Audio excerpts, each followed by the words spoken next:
Ар аптанын жума күндөрү Баткен телеканалында кечки саат 8:30-да кечки Баткен телекөрсөтүүсүн көрүңүздөр. Териліктің дағы бір күнінде сіздер менен амандашып жатқаныма чексиз қуаныштамын. Арбаңыздар, ардактуу теле көрүүчүлөр. Кутманды кушуга кечиңиздер менен Баткен телеканалында кайрадан түз эфирде кечки Баткен көрсөтүүсү башталды. Барыңыздарга ассаламу алейкум, ардактуу көрүүчүлөр, айымдар жана мырзалар. Жалпыңыздарды биз менен бирге болууга чакырабыз. Азыр анча-мынча биздин көрүүчүлөрүбүз эфир саатыбызды 8:30-дан баштап күтүп олтурса керек. Шартка байланыштуу өзүңүздөр билгендей эле азыркы президенттик шайлоого байланыштуу биздин эфир убактыбыздын убагы дал ушул президенттикке талапкерлердин кайрылуусу ошол убакка тизилип калгандыктан, ардактуу замандаштар, убактынчалык эле деп койсок болот. Сиздер менен туура мына бүгүндөн баштап 7:30-дан 8:00-гө чейин дал ушул эфирибизди түз эфирден сиз көрө алсаңыз болот, ардактуу көрүүчүлөр, ардактуу биздин сүйүктүү замандаштар. Мынакей ушундай бир сиздер менен ыйык күндөрү көрүшүп жатканыма кубанычтамын. Жалпы биздин көрүүчүлөрдү дагы бир эте экранга жакыныраак олтуруңуздар, башка каналга которбой биз менен бирге болуңуздар, ардактуу көрүүчүлөр. Бүгүн биз анда эфирибизди баштап, өзүм жалгыз эмесмин, адаттагыдай эле студиямда коногубуз бар, ардактуу көрүүчүлөр. Ким деп турган болсоңуз, анда бүгүнкү студиябыздын коногу менен тааныштыра кетейин. Таланттуу, жаш, ырчы жигиттерибиздин бири, келечекте көптү үмүттө турган, сүйүнтө турган жигиттерибиздин бири Кубанычбек уулу Мирланбек бүгүн биздин студиябызда конокто. Ассаламу алейкум. Кош келдиң биздин студиябызга. Кандай келип алдың? Жакшы, Кудайга шүгүр. Жакшы. Кечки маанайлар кандай? Кечки маанайлар жакшы. Жакшы. Тартынбай, уялбай, өзүңдү эркин сезип отурсаң болот. Анткени биздин эфирибиз кадимки үйдөгү эле атмосфера. Экөөбүз мынакей чайлашып дегендей маек курабыз, жана ошондой эле албетте сенин талантыңа дагы күбө болобуз. Жакшыбы? Жакшы. Жакшы. Анда ардактуу теле көрүүчүлөр, демек Мирландын дагы маанайлары сонун, сиздердин дагы маанайыңыздар жакшы болсо, анда биз эфирибизди баштадык. Адаттагыдай эле өзүңүздөр көрүп турсаңыздар керек. Мен алдымда ушунчалык бир сонун таттуулар турат, жана ошондой эле акыл эсти өстүрүүчү жаш балдар үчүн оюнчуктарыбыз турат. Буну эмнеге коюп алды деп турган болсоңуз, анда мен сизге айта кетейин. Эгерде сиз биздин коногубузга жакшы бир суроо берген болсоңуз, эгер коногубуз сиздин сурооңузду, ушул суроо мага жакты, көңүлүмдү тапты дей турган болсо, анда биздин демөөрчүлөрүбүз тарабынан сизге албетте таттуу белектер айгарылып калышы мүмкүн. Андыктан шашылыңыз дейли. Экрандын астында биздин WhatsApp номерлерибиз дагы азыр жазылууда. Дал ушул номерлер аркылуу Мирлан мырзага же болбосо биздин да кечки Баткен көрсөтүүсүнө өзүңүздүн бир жакшы сөздөрүңүздөрдү, ой пикириңиздерди калтырсаңыздар болот. Анда биз Мирлан экөөбүз маегибизди баштай берели. Мирлан мырза, эми өзүңүз тууралуу бир аз биздин көрүүчүлөргө маалымат берип тааныштырып кетесиз. Кайсыл жактан болосуз, канчанчы жылкысың дегенде? Мен өзүм жөнүндө айта кетсем, Кубанычбек уулу Мирланбек. 2002-жылы Кара Булак айылында төрөлгөнмүн. Азыркы кезде карантинге байланыштуу айылда эле. Демек 2000 билимим бар. Спорт жактан да ийгиликтерим бар. Жакшы. Мектепте дагы жакшы ийгиликтерге бүтүрүп, бардыгын 5 менен бүтүргөм. Демек мектепте да жакшы окугансың. Канча бир туугансың? 3 бир тууганмын, 3 эжем бар. Эң кичүүсү сен. Эң кичүүсү өзүм. Демек жалгыз уул үйдө. Жалгыз уул. Жакшы. Дал ушул мен сени чакырам себеби ушул жакшылыктарды көрүп калам, аккордеонду көтөрүп алып ырдайсың. Ушул аккордеонго кызыгууң канча жашыңдан башталды? Ким тараптан ушул аккордеонду баягы бирөө себепкер болуп үйрөнүп калсаң керек, Мен өзүм атам аккордеон чертет, токтойт. 3-классымда мен фортепианого, музыкальныйга баргам, Турган Бөбөйшалиева атында филиалда 5 жыл окуп бүтүрдүм. Ошондо 3-классымда барганда кичинекейсиң деп мага аккордеон карматкан эмес, көтөрө албайсың деп 5 жыл фортепианода окуп, музыкалык билим алгандан кийин, 4-класска өткөндөн кийин аккордеон кармап, аккордеон чертип, негизи атам жактан өткөн го. Демек, 3-классыңдан эле ушундай аккордеон черткенге кызыгың пайда болгон. Бирок аккордеон сенден дагы оор деп үйрөтпөй койгон, 4 класста. Демек фортепиано да ойнойсуң. Фортепиано. Кайсы аспаптарда да ойнойсуң? Комуз да. Комуз, фортепиано 4 аспапта ойнойм. Жакшы. Анда азыр биз башталганда эле эми бир шаңдуу, жандуу, жагымдуу чыгарма менен баштайлы. Жалпы бизди көрүп аткан көрүүчүлөрүбүз болсо, анда сенин бир жагымдуу чыгармаңа күбө болуп, бир кечки баягы маанайларды тартуулайлы. Сыртта аба ырайы суук болсо дагы биз жан дүйнөңүзгө, анан өзүңүздүн бизди көрүп аткан үйүңүзгө жылуулук тартуулап, Кубанычбек уулу Мирланбектен бир жагымдуу чыгарма болсун. Кайсы чыгарманы баштайбыз? Жалпы апалардын урматына болсун, бул жашоодо негизи апалардан ыйык нерсе жок. Апалардын ырынан баштайлы биринчи. Макул, жашоо кетти. Апа кебай байлыгымсың, сыркасаң орун таппай кайгырыпмын. Баламында жаш кезиңден ойнойлу деп, тажатып улам кайрылыпмын. Десе апасы, баламай, баламай балакайым, секетиң бал тилиңден анан айын. Мен эми чуркай албайм, же жаш кездегидей чайды да ысык урттай албайм. Десе баласы, барабыз жүрчү апа айлабарбы? Табабыз жүрчү апа кайда калды? Карайбыз көлдөн, тоодон, асман күндөн. Жаштырдың сен нач апа кайда калды?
Ай баракелди, азаматсыз кол чалар болсун.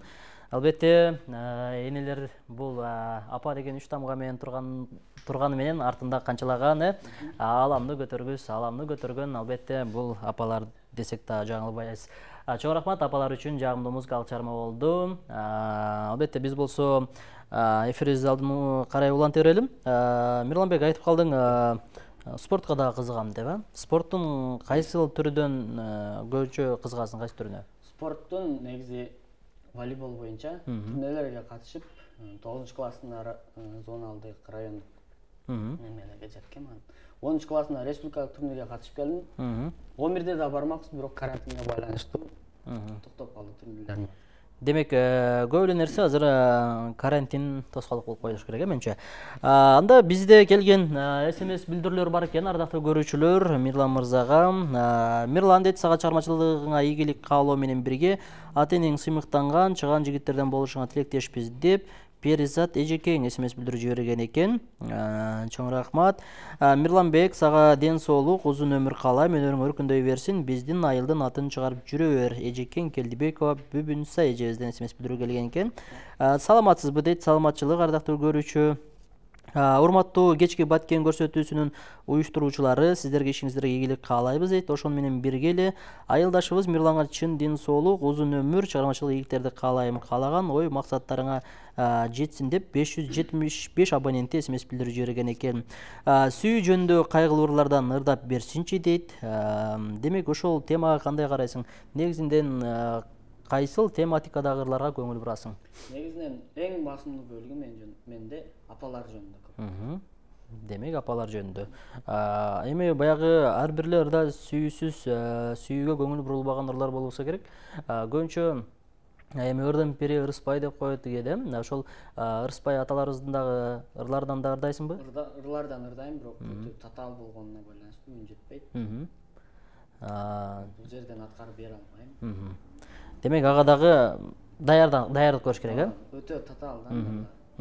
Жакшы, ошол сен окуткан ошол мектеп тууралуу айтсаң, ал мектеп каякта жайгашкан? Закир Абдикаримов атындагы орто мектепте окудум. Карабулак айылында. Карабулак айылында. Канча жыл? 11 жыл. Музыкалык мектепте. Музыкалык мектепте 5 жыл окудум. Турган Бөбөй Шалиев атындагы филиалда. Эми эжекең ким, устаттың ким дегендей? Турган Бөбөй эжекебизде билим алып жүрдүм. Көз өтүп кеткенден кийин ошонун эле кызы Үсенова Перизат эжекеде билим алдым. Ошону мен жыйынтыктадым. Демек азыр аккордеондун коштосунда бардык эле ырды, бирок музыкалар чырта аласың. Ооба, чырта алам. Жакшы, азыр бизде анда чалган көрүүчүлөрүбүз бар экен, кабыл алып көрөбүз. Алло, саламатсызбы? Саламатсыңарбы? Түз эфирдесиз, эжеке. Мүмкүн болсо сыналгыдан алысыраак туруп алсаңыз жакшы болот.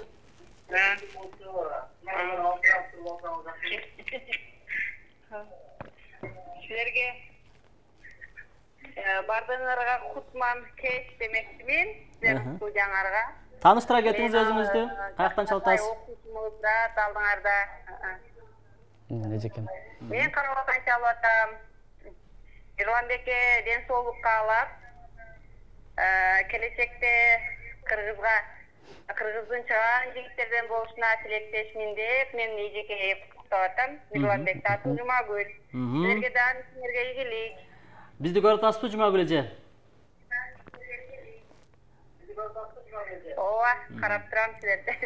Чоң рахмат, өмүрүңүз узун болсун. Албетте ушундай балдарды тарбиялаган албетте сиздерге дагы ийгилик болсун. Бар болуңуз анда. Чоң рахмат байланышка чыкканыңыз үчүн. Рахмат.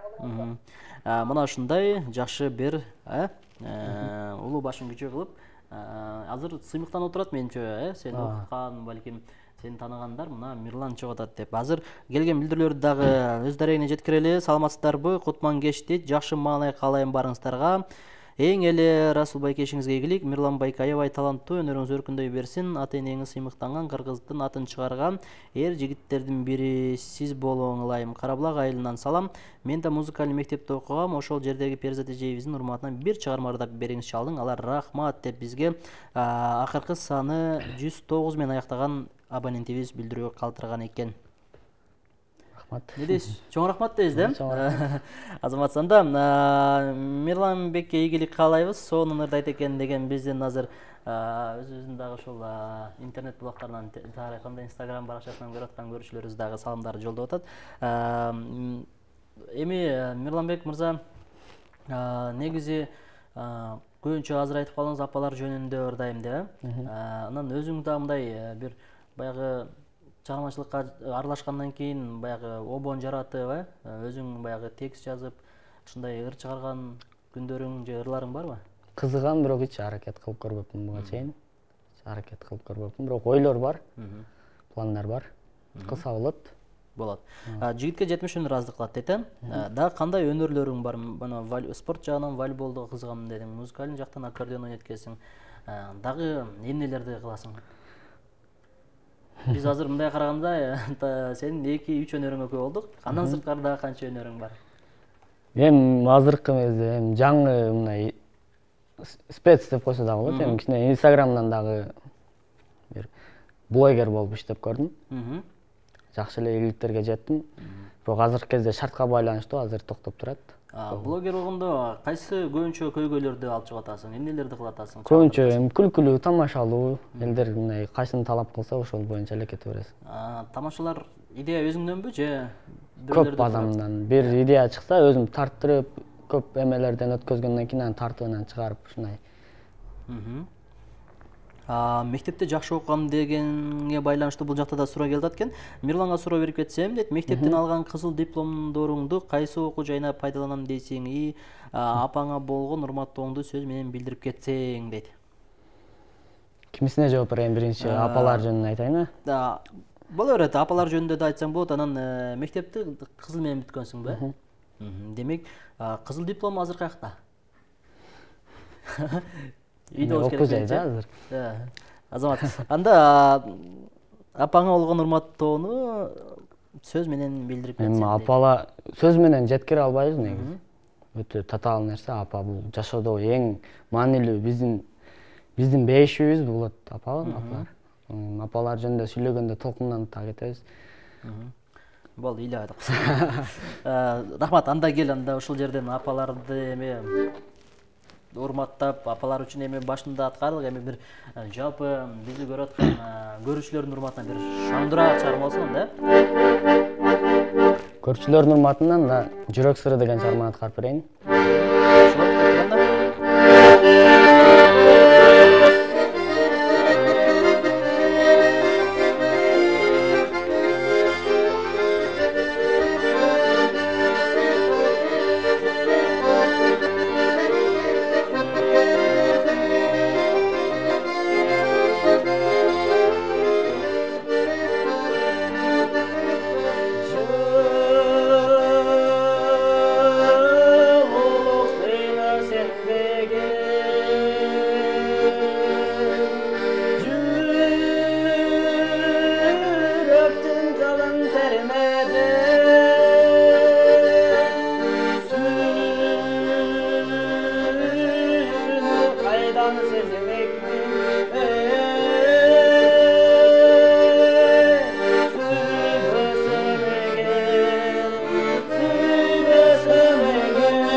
Жашоонун ар бир жашап аткан күнүбүздү көңүлдүү жана мазмундуу кылып өткөргөнгө баарыбыз аракет кылалы ардактуу теле көрүүчүлөр. Анықтан бул нерсе өзүбүздүн колубуздан келет. Эч качан баягы кала качты бүркөй, көңүлдөрдү чөктүрбөй, анықтан только орусча айтканда период алдыга эле кадам таштай бериңиз ардактуу көрүүчү. Демек ийгилик сизге жылмайып калышы сөзсүз ыктымал. Сиздер Баткен телеканалына түз эфирде кечки Баткен көрсөтүүсүн көрүп жаткан учуруңуздар ардактуу көрүүчүлөр. Бизде дагы убактыбыз бар десек болот.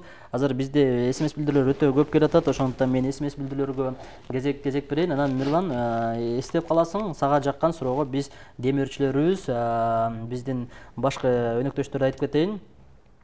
Биздин мынакей алдыбызда турган таттууларды бизге берген дал ушул Кыргызстан дүкөнүнө ыраазычылык айтабыз. Ал жерден сиз дүң жана чекене баада үй тиричилигине керектүү ушундай таттуулардын түрүнө, үйгө керектүү бардык продукталарды ошол жерден алсаңыз болот. Асылбек дүкөнүнүн соода борборунун астыңкы жер төлөөсүндө подвалында жайгашкан. Баарыңыздарга ушул Кыргызстан дүкөнүн сунуштаймын ардактуу көрүүчүлөр. Жана ошондой эле андан кийинки биздин демирчүбүз бул Эркетай дүкөнү. Өзүңүздөр көрүп тургандай эле ал жактан сиз жаңы төрөлгөн умуркайдан баштап 16 жашка чейинки улан кыздарга кийим кеченин бардык түрүн жана ошондой эле андан сырткары акыл эсти өстүрүүчү моңдойгон сонун оюнчуктарды ошол жактан алсаңыздар болот. Ардактуу теле көрүүчүлөр, Баткен шаары Курманжан дүкөнүнүн арткы жагында жайгашкан Эркетай дүкөнү.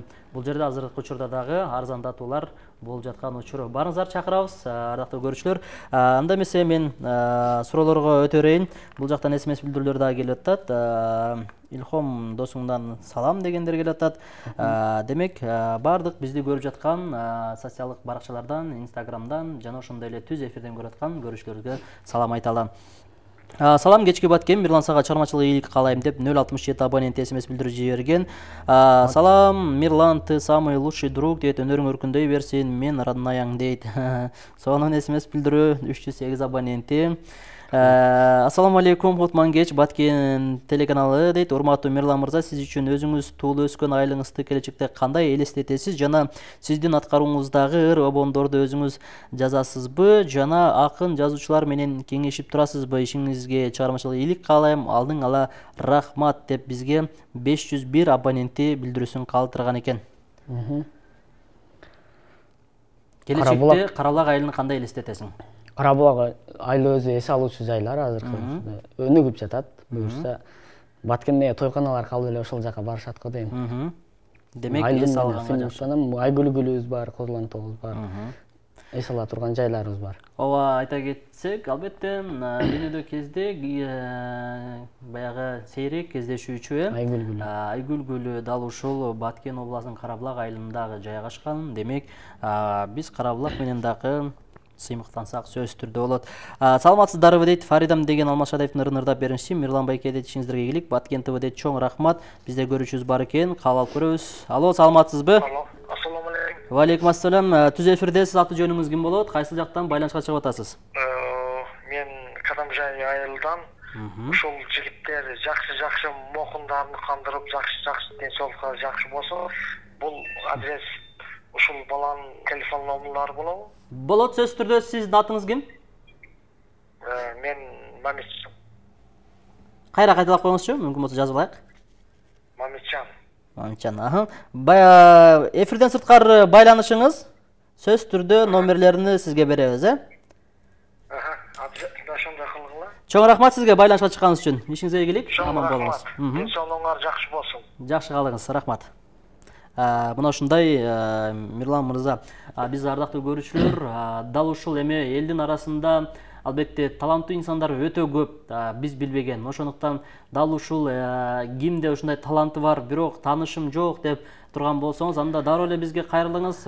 Баткен телеканалы, кечки Баткен көрсөтүүсү албетте ушундай Мирланга окшош таланттуу инилерибизди, карындаш эже агаларыбызды албетте биз студияга чакырабыз. Студиябыздын эшиги ар дайым дал ушундай таланттууларга ачык. Ошондуктан келиңиз, сиз дагы кийинки эфирибиздин коногу болуп калыңыз. Жана ошондой эле дал ушинтип эфирден сиздин талантыңызды көргөн ушундай агаларыбыз, балким эжелерибиз сизге эми билип болбойт, демөөрчү болуп, сизге бир жакшы колдоолорду көрсөтсө, анда биз сизге бир аз себепкер инсан катары ушундай бир болуп калалы деп ниет кылабыз. Андыктан шашылыңыз дейли.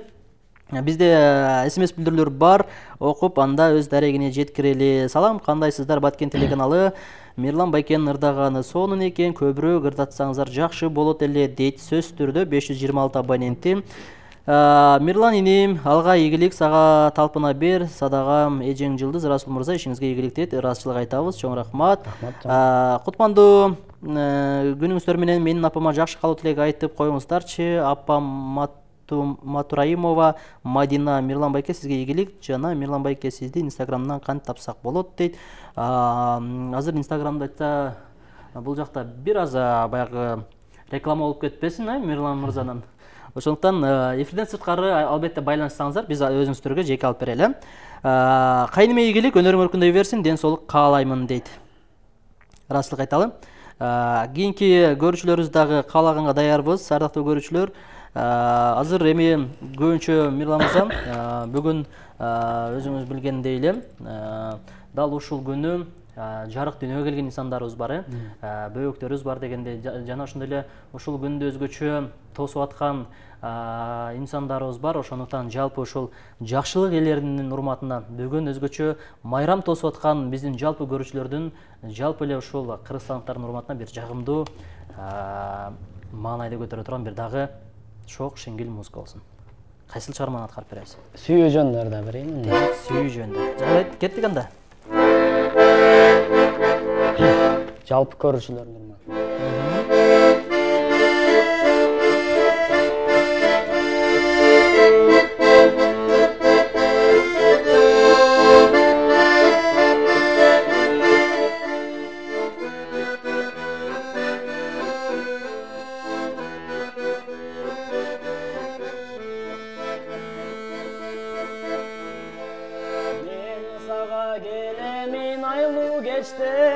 Ортодо сүйүү барбы дейм бизде, олтуруп экөөбүз көпкө чейин, кетчелем мен кайратын ичинде, кетчелем мен кайратын ичинде. Сүйөм деп мен сага айта албайм, сүйөрүңдү бир өзүңдөн байкай албайм, алтыным жанымдан чыккым келбей, келген соң кайра мен кайта албайм, келген соң кайра мен кайта албайм. Эх жаным, сен мени ойлойсуңбу, ойлосоң сүйөмүн деп койбойсуңбу? Эгерде кыздар мени сөз кылса, ал менин сүйгөнүм деп коргойсуңбу? Ал менин сүйгөнүм деп коргойсуңбу? Сүйөм деп мен сага айта албайм, сүйөрүңдү бир өзүңдөн байкай албайм, алтыным жанымдан чыккым келбей, келген соң кайра мен кайта албайм, келген соң кайра мен кайта албайм. Ай, баракелди, чоң рахмат. Анда бизде убактыбыз азайып баратат, Мирлан. Бул жакта СМС билдирүү аябай чын айтканда көп келип атат. Эми жетишпей калат экенбиз, убактыбыз тар болгондугуна байланыштуу. Биз эми сага эркин микрофон берели. Кыскача анда коштошуп алсаң дагы болот.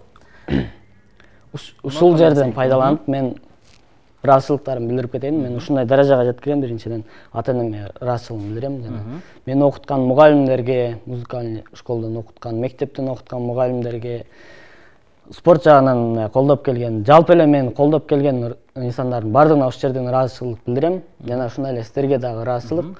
Ушундай эфирлерди өткөзүп, элдин ичиндеги таланттарды ушул жерге суруп келип, ушул жерден чыгарып, колдоп бериңиздер. Чоң рахмат. Анда ардактуу телекөрүүчүлөр, ушу менен бүгүнкү кечки Баткен телекөрсөтүүсү дагы соңуна келип жетти.